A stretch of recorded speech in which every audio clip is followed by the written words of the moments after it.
Hello guys, magandang hapon, magandang araw. Aba, nagwawalwal naman ang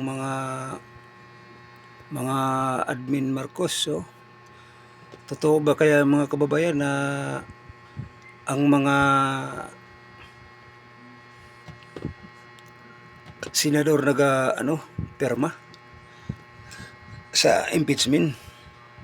Parang malabo yan mga kababayan na paniwalaan. No? Malabo paniwalaan mga kababayan.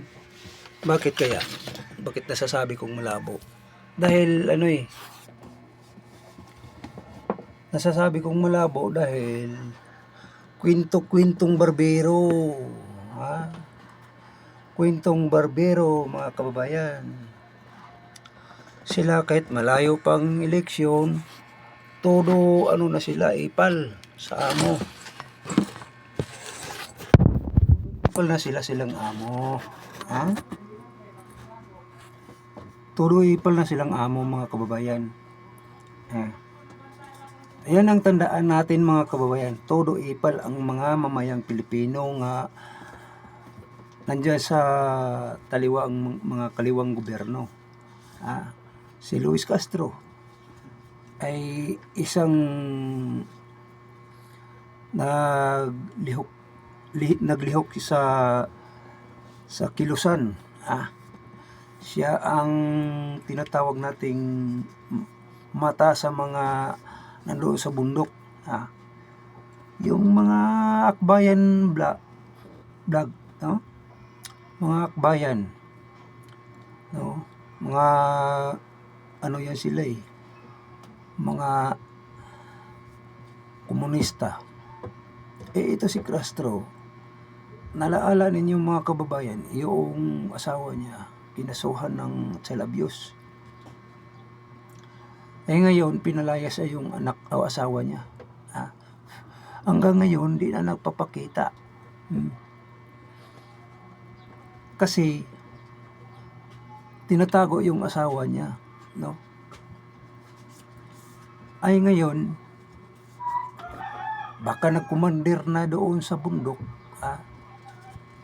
Ito ring mga nagpaipal-ipal din. Baka tawag nito ay isang naglaglagan na ang mga Martin Romualdez, Marcos. Ikaw Marcos, sasabihin ko sa iyo Marcos, kung hindi ka nagpapadala sa imong pinsan nga si Martin Romualdez, hindi magkaganito ang ating bansa. Bakit?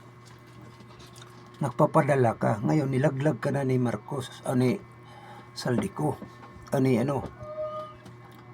yatik nito ni si Martin Romualdez.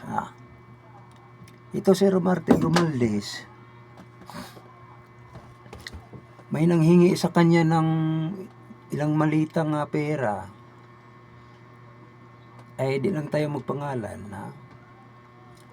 Ngayon pinahuli ni Martin Romualdez kasi itong bata rin nga nagbabanta